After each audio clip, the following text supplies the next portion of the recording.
Welcome to the Authors Podcast with Lisa Newton. Writing a book is a dream for many people, and in today's society, it has become easier and more important than ever.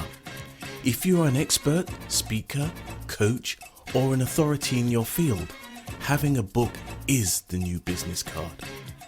It can increase your credibility, enhance your status, and make you the go-to person in your field, opening doors and bringing a flood of opportunities straight to you. You can increase your fees and start choosing the clients you really want to work with. The Authors Podcast show with Lisa Newton is designed to inspire, educate and inform you, both entrepreneur and individual, on how to write a book, as well as writer's tips and strategies on how to actually get that book written. On today's show, you learn more about how to write a book, including writing ideas, marketing, and how to succeed in getting a book written. Here we go with the Authors Podcast, and here is your host, Lisa Newton.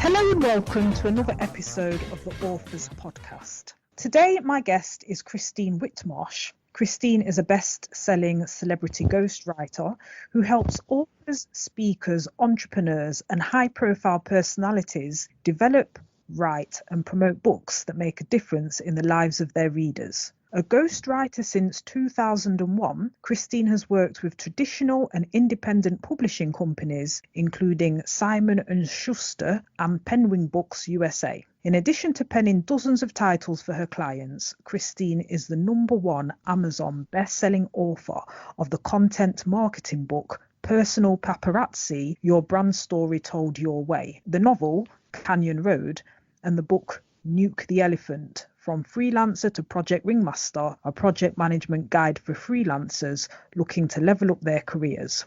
Her memoir, The Power of the Curve, is in progress and is to be released in June of 2020. The Ink Agency, Christine's creative agency of professional writers and book strategists, has served clients worldwide since 2003. The Ink Agency helps clients write, publish and promote extraordinary books that drive powerful personal and professional brands. Christine resides in Jacksonville Beach, Florida, and when not changing the world with books, she enjoys Lyra, aerial hoop, which is like in Cirque du Soleil, aerial yoga and beach walks. So on the line, I should have Christine. Hi, Lisa. Yes, I'm here. Thank you. Well, thank you very much for joining us. And I think it's been one of the key questions I am asked, which is about ghostwriting. So let's dive straight in. Tell me what ghostwriters do and what they can and can't do, because some people think, okay, great, I can get someone else to write my book. Is that true? Well, you're right that I think people ask about it because there are different variations and definitions of ghostwriter. And really, for me, the way I work is that it's dependent on my client. And some like to collaborate very closely with me. Some are, less hands-on. So it really depends on the client, their ability to write, the time they have. Of course, most of my clients are very successful, busy people, so they don't have a whole lot of time. But I do understand outside of my world, there are ghostwriters, especially celebrity ghostwriters like myself, that will kind of, meet with a celebrity and they'll record hours and hours and hours of footage, and then they'll write the book with very limited interaction with the client. I'm not that at all. I'm much more, like I said, collaborative and hands-on. But it really is basically the process of, for me, helping someone put their words and stories and lessons and messages and ideas onto the page when they don't have either the time and or ability to do so. Okay. The process would be to sit with you or one of your team and you record what they say, and then from that you can start to create the work. Okay. So your background then, so tell us how you first got into writing. Well, I've been writing my whole life. I started as a child. I come from a family where I have entrepreneur types on one side and I have writers on the other side. So I just kind of started writing early on. And then, some curves in my life. That's why my memoir is called The Power of the Curves. Some career curves eventually brought me back to writing by way of, I was out in Hollywood actually doing acting and writing and directing and producing and all sorts of things like that. So I kind of came back to it that way, and through some additional curves. I don't know if you want all the details of the coincidences of my life that brought me to a career in ghostwriting, but eventually I was able to carve out a career in it. And I think the bottom line of all those stories is creating my own opportunities rather than waiting for them to come along. So you are the #1 Amazon best-selling author of the content marketing book, Personal Paparazzi. People always have this dream, I want to be an Amazon #1 bestseller. What's your sort of top tips? Obviously, you got to write a good book. But Yeah. is there marketing? Is there a lot of things that go on behind the scene? Is it that you've got to have a following? What sort of tips would you have for people out there? Well, in my experience and also the experience of the authors that I work with, it really all comes down to the launch day and trying to gather as many people as possible. So, rather than kind of doing a slow roll and a slow rollout, telling people about your book over a period of time, if your specific goal is to become a #1 best-selling author on Amazon, and, especially if you want to be #1 in various categories, it's best to kind of coordinate it so that everybody is buying your book on the day that you launch it, because that's really how Amazon measures it. They have this algorithm where they're measuring consistency. So they're looking at, from the moment your book launches that morning, how many people are buying it every hour, and then how many consecutive hours is that happening. So they really gauge it that way. And then you can start getting fun titles as #1 new release and all sorts of other banners and titles that Amazon bestows upon people who have those big, exciting launch days. And would it be, are you a fan of the online launching or actually doing a physical book launch with people present and book signings and things like that? I mean, I like to do a combination. I mean, the online book launch is really, I think, the most effective, again, if you're going for #1, because then you can coordinate people around the world, not just necessarily people that are in your locale. So you can be coordinating people. But I had a client do an interesting thing where she had kind of a book launch party, and she had people coming over, and they were all ordering the book and everything like that. So there's different ways of doing it online. I think in the virtual world that we live in, it's probably easier for us to gather a large crowd virtually than gather a large crowd in person. But I like doing the book signings after the fact too. I mean, that's more of like after the launch is over, that's when you start doing the events. Yeah, I always say to people, it takes a lot of energy. Sometimes I think people think, oh, it's about writing the book, but I think no, there's a lot of work that goes in after. It's not just you finish writing the book and great, that's it. It's a lot of consistently promoting the work and making yourself available to talk about your work and things like that. Yes, it's definitely a marathon, not a sprint, as the expression goes. And I mean, I like to really kind of help my clients compartmentalize my authors, because it's very overwhelming at the beginning of the process to be looking at the entire road ahead when you're just at the beginning with your new idea and your table of contents, and you're thinking of, I have to write this whole book, and then there's the editing phase, and then there's the pre-launch phase, then there's the launch phase, then there's the marketing phase, then there's the long-term phase. So I try to keep them in the phase that they're in, or else it's very overwhelming. But you're right, it really is, it's a marathon. It is long-term. It's about building that long-term conversation with readers the better you do with that conversation, the more other readers are attracted to it. And there's, of course, strategies to do this over the long term. You were listening to the Authors Podcast with Lisa Newton. Please do subscribe to, like and share this channel. So in your book then, Personal Paparazzi, your brand story told your way, is this aimed more at the business owner trying to tell their company brand story, or as individuals telling their personal brand sort of story?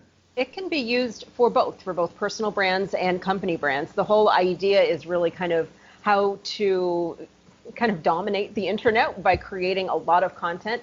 The whole objective of the book is to really point out it's very loud out there. And, my co-author, Alina Vincent, and I, we wrote this book in 2014, and we were talking about how loud the internet is with everyone trying to get attention. And I think this was even before influencers and all that kind of thing.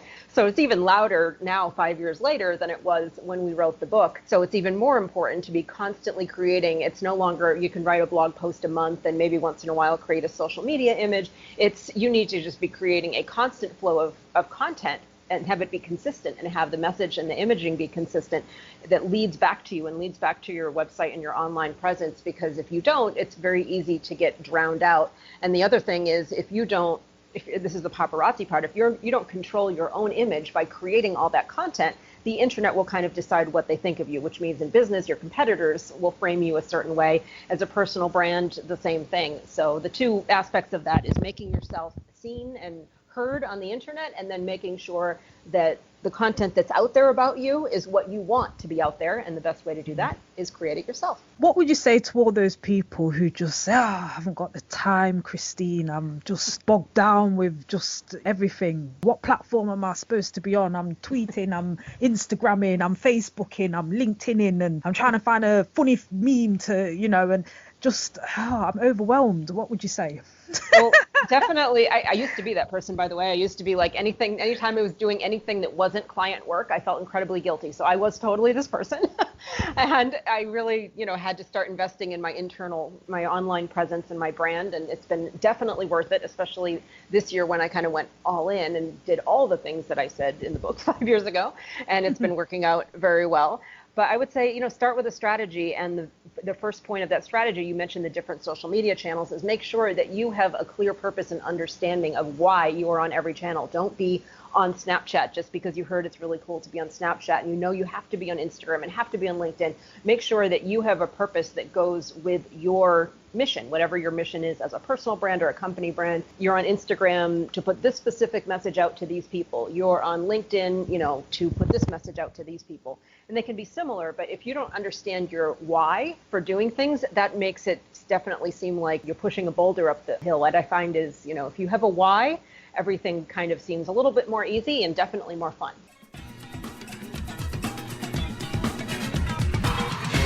You were listening to the Authors Podcast with me, your host, Lisa Newton. You can email me, lisa@lisanewton.co.uk. And remember, we have the Inner Circle, which is for writers just like you, and you can join us at writerbook.net.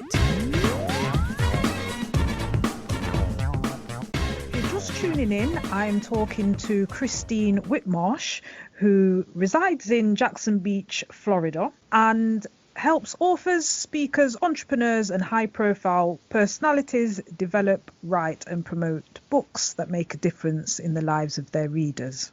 So, Christine, then, the Nuke the Elephant from Freelancer to Project Ringmaster. Tell us a bit about that book. Well, that book came about because I started as a freelancer. I started as a freelance writer, kind of carving out a career for myself, as a full service, anything that you need written, I will write for you. And then over the years it evolved and I niched into the books only area because that's what I was doing the most of. But the book evolved a lot from clients, current clients and past clients who would tell me these stories of freelancers they worked with and how relieved they were to work with me, because I've heard these horror stories about, I had a girl who did my copywriting, but then she disappeared, or this one took my money and this one didn't do a very good job, and this one never let me know what was happening in between deadlines. And I just heard a lot of kind of all creativity and not so much professionalism. And I felt like there was a need there to kind of educate my fellow freelancers of the world. Of course, now I'm a business owner, but I was once in their shoes, and just kind of say, hey, if you're not making the money and not having the reputation and really not having the freelance career that you want, there might be some good reasons for that. It's maybe not that there's a lot of kind of talk amongst freelancers that clients are cheap and they won't pay for quality and all this kind of things like that.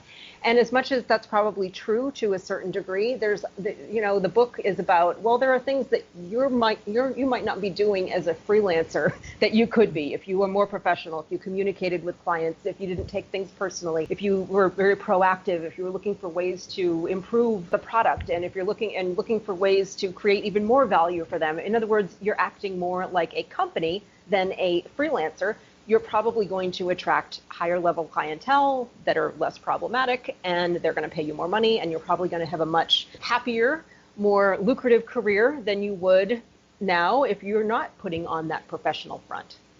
Yeah. It's very difficult though, isn't it? Because I think a lot of people have this dream. They think, when you're freelance, you're free.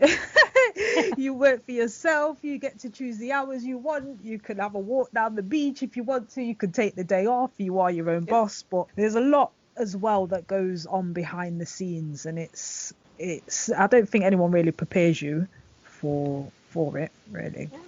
Yeah, and I have all those things that you listed are true for me. I mean, I have my quarterly spa day coming up on Tuesday. So yeah, I found a balance, and I talk about it in the book. I found a balance between giving my clients that first tier VIP level of service, but there's no expectations on their end that I'm available all the time, because they're getting the product. And I'm really glad you brought this up, because I think that's a misconception, that you have to just kind of, give yourself over to your clients in order to make, a good amount of money. And it's more of, if your clients are happy and they're happy with the work you're delivering, and you're over communicating with them, again, during whatever hours you want to over communicate with them, office hours or otherwise, they're not going to keep harassing you and chasing you. You're not going to have these problems of, not feeling like your time is your own, because they're happy, and happy clients don't feel the need to chase you down and micromanage you and control your life. So everything you were just listing, walk on the beach and do the things and all that's my life. I'm still delivering concierge level service to my clients. I'm delivering the great products, but my life and my time are 100% my own. No, that's brilliant. So that is Nuke the Elephant, from Freelancer to Project Ringmaster. I know a lot of people struggle with that, so that sounds really good. And you say quarterly spa day, so I love that. When people get that balance right, so it's not all work, but you do actually make time for yourself. That's great. Yeah, I'm very much into self-care. Again, like the things that I'm telling you now, this did not happen overnight, where I have the great clients and I have the balance of my life and I have the self-care. The reason I have all this now is because I went through all the what to get here. And I learned, it's amazing about lessons. We keep hearing that, the greatest lessons are learned through failures and through bad stuff in life. And I hate that that's true, but it is true. You do kind of have to go through the stuff to learn the stuff. So all the things I'm telling you, just imagine that, several years ago, my life was completely the opposite of everything I'm saying to you right now. So when people come to you and they say that they want to write a book, do you have a preference for any type of genre, or for fiction books or non-fiction books? The genre that I'm a specialist, I guess you could say, in would be memoirs, especially what I call a self-help memoir, which is a memoir with a message. So someone who has had either their entire life story or one or two pieces of their life story that has really brought about kind of what we're talking about, the great lessons that other people can learn from. And the part that I am most passionate about is finding what I call the intersection between story and message. So I find where the story begins and where the story ends and message begins, and so forth. And I love coming up with a structure that is going to make it so seamless for the reader. The reader isn't like, now I'm reading the story, now I'm reading the message. They're just reading this all-inclusive, beautiful reading experience, and all of a sudden at the end they've learned all these things and they're not quite sure how it happened. So that's really my specialty area. Okay. And your Facebook and your Pinterest is tell a great story. So that is your whole thing. It's about really helping getting people to tell their story. That really is your thing. I think that people do like like this idea, we sit around the campfire many moons ago and we share stories. People who have that ability to tell a great story, who are good storytellers, I think can really capture the imagination. I agree. And I'll tell you just really quickly, the greatest storyteller I've ever met in my life. I don't know, have you ever seen or heard of the movie The Big Lebowski? No, I've not heard of that one. Oh, if for any of your listeners, you're looking up the Big Lebowski. There's a character in The Big Lebowski that was based on someone in real life, but they just call him the Dude, and he's just like this really interesting, eccentric character in Los Angeles. And the real life Dude that they, supposedly based the movie on is not quite as eccentric as the movie character, but he is a character for sure. And I have never been just so completely enamored by a storyteller. I just sat there listening to this man tell stories at a Hollywood party once, just for hours and hours. And it's one of those things where hours go by, but it feels like it's 5 minutes, because just really the most captivating storyteller I've ever been in the presence of. Okay. Just in terms of stories then, and sort of books, what kind of books do you like to read? What kind of stories sort of pull you in? I love anything with great characters. I mean, it's just so strange because that's really the only common denominator. I can tell you one thing, major shout out to the actress Reese Witherspoon and her book club. I just have found, and then, I have an authors program called Writers Club Live where I actually coach authors all together in one group. And we've been talking about this. We've been joking that, every book that we all end up recommending to each other lately has been one of Reese's book club picks. And we're just kind of obsessed with her right now. So she has fantastic taste in books, I do have to say. So tell us a bit more about your Writers Club. Yes, well, I have a group coaching program called Writers Club Live, and you can get information about all the different ways that I help authors on my website, Christine-Ink.com. But yeah, one of the things I do is Writers Club Live. It's a virtual and in-person program, and we're actually meeting this Saturday. So what I do is I have my in-person members here in Jacksonville Beach, Florida. We come together and I start with a teaching presentation where I teach about some aspect of writing a book. And I have the camera on, so I'm able to broadcast the teaching presentation to all my virtual members who are actually all over the world. Ooh. So they're getting the teaching presentation, and then, after the teaching presentation, we turn the camera off, and the in-person members, obviously a different tier of membership, they get access to me for a couple hours after that where I walk around the room and help people. So if you're in the Jacksonville Beach, Florida area, you have access to in-person, but the virtual members, they get to be on camera, and we have a Q&A, and they get to give reports on their book. And then, of course, we're connected through my newsletter and my private Facebook group the rest of the month. So it's a really great group of authors, and a couple of them recently finished their books. So that's pretty exciting to see these kind of graduations. Yes. How, when I speak to people, some people have wanted to write a book for a long time. What's the longest you've sort of ever come across someone to say, yeah, for the past, 15, 20 years? I think it was, there's two authors, I think, that are in a tie for 15 to 20. I'm picturing two of them. And one of them was my first ghostwriting client, and he had like a giant box of just notes. I think it was 20 years actually for him, so I think he wins. He had a giant box where he'd been saving notebooks and even like cocktail napkins and just been scribbling ideas for 20 years. So the first task was to, make sense of all that and sort it and type it all up and then see what we had. And then there was another woman, I think it was 15 years. So it can be anything from, I don't think I've ever had an author say, I just came up with this idea to write a book yesterday. Yeah. They seem to all have like a little bit of a, percolation, time where just enough time to get frustrated that it's not done yet. Yes. And what do you think stops people? Why haven't they taken action? I would say there were two big reasons. Let's start with reason number 2. We'll work our way up. Reason number 2 is kind of a mindset thing. And I hear this all the time. Who on earth would be interested in what I have to say? So they just don't see the value of their story and message, and they don't see what I've seen. I mean, I've been doing this for 18 years, so what I've seen is that any life story, like anything that anybody's gone through, is going to be of interest to someone else, because that's how people learn. We've learned this through research over the years, that as human beings, we learn through story better than we learn through anything else. So people are constantly looking to other people's stories to get some lessons that they can apply in their lives. So that's the number 2 reason. The number 1 reason is I don't have enough time. And that's like a whole other conversation about I have like amazing tools and processes and programs, and I fix the time thing, let me tell you.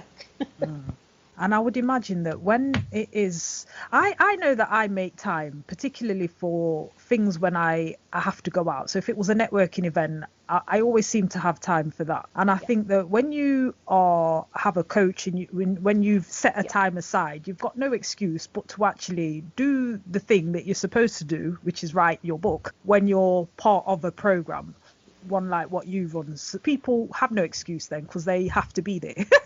That's where they're supposed to be. So, I think that it could be really encouraging and helpful when you work with someone as opposed to trying to do something by yourself, because oftentimes it doesn't happen. Yeah. And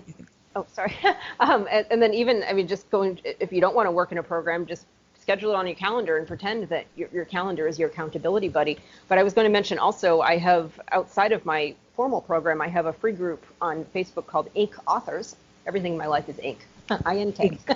Ink Authors on Facebook. And that's a great way if you just do want, kind of like the accountability of a group without being in an actual program. That's the easiest way, I would say, to get access to me. But yeah, Writers Club Live is, the paid one where people can, come together once a month. You were listening to the Authors Podcast with Lisa Newton. please do subscribe to, like and share this channel. So if you're just tuning in, I am talking to Christine Whitmarsh, and if you hop onto Facebook, you can look for Ink Authors, INK, which is a group whereby people can hold each other accountable and share ideas. So Christine, do you ever read any of your reviews? I do to a point. I mean, especially after the book comes out, and I guess I've been blessed so far. They've been very good. So I do. It just, I guess it just depends on, the purpose that you're reading them, especially if we could go down the road of when you start getting negative ones. The advice I give to my authors is, looking for patterns so you're not taking everything personally. But the short answer is yes. Yeah, no, it's just I know that's something that stops people. You sound really upbeat and very go-getting, and I just wondered if if there's anything that kind of puts you off, because these are the real fears people have, like, I might write something and others might not like it. I would say, yeah, I have a very kind of scientific mind, because in the middle of all these career twists and turns, I somehow got a science degree. So I'm very dual brain. So I have the artistic, creative personality where I can be, very creative and emotional and all that to be able to create the work. But then when it comes to, bringing it to fruition, having the right process, really critically analyzing reviews and everything like that, it's amazing. I can switch over to the scientist and everything's fine. Oh, well, yeah. And sometimes you and I like what you said, just seeing is there a pattern and looking at it objectively and not sort of being, not taking it personally, not being crushed and defeated. There was one lady, I remember speaking to her, and she said that one person had said one thing and it just stopped her for like 5 years. She just couldn't move past it. We don't want that to happen to anyone out there. We've got to, some people will love us, some people won't like us so much, but it's okay either way. Well, that's the other great reason for finding a group, whether it's my group or just anybody else, because find someone that don't suffer alone, don't suffer in silence. There are so many people that are in your shoes. There are so many people that have gone through this. Find a local authors group, a local writers club. There's just, if you go through something enough, you know how to deal with it. So find someone who's dealt with it a lot more than you have, and they'll help you out. Don't suffer in silence, I would say to any artist. There we go. All right.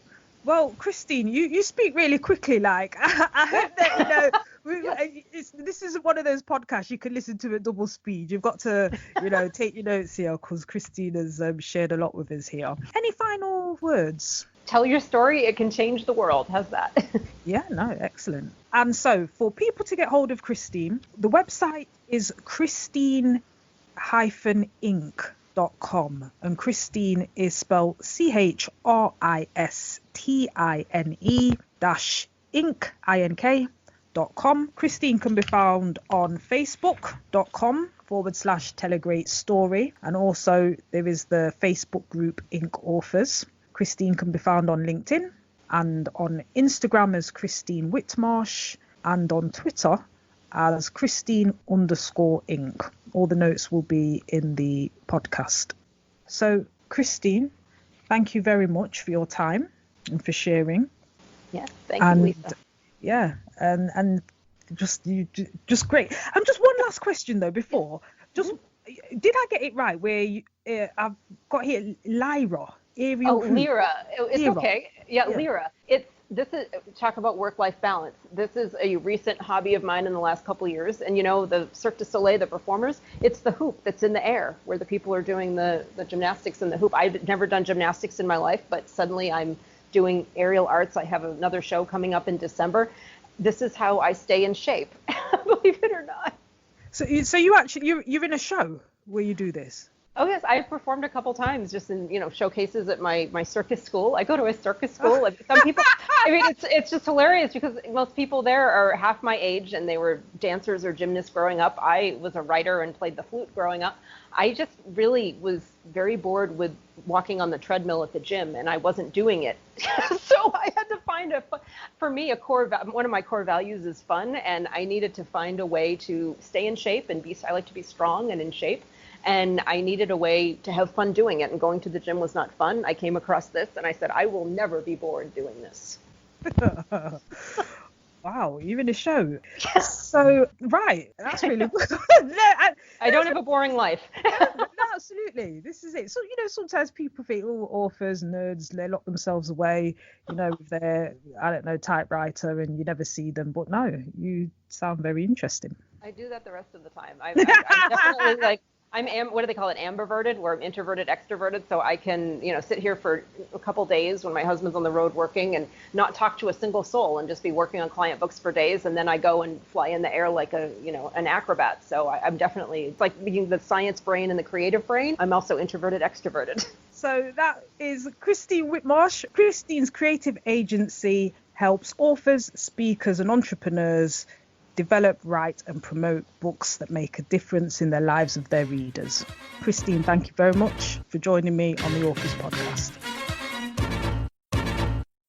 You have been listening to the Authors Podcast with Lisa Newton, sponsored by Boogles Limited. Tweet the show at Boogles_books, spelled BOOGLEZ_books. You can also contact your host via the email address lisa@lisanewton.co.uk. And if you want to join our authors community, join the inner circle at www.writeabook.net. You have just been listening to the Authors Podcast with Lisa Newton. See you next time.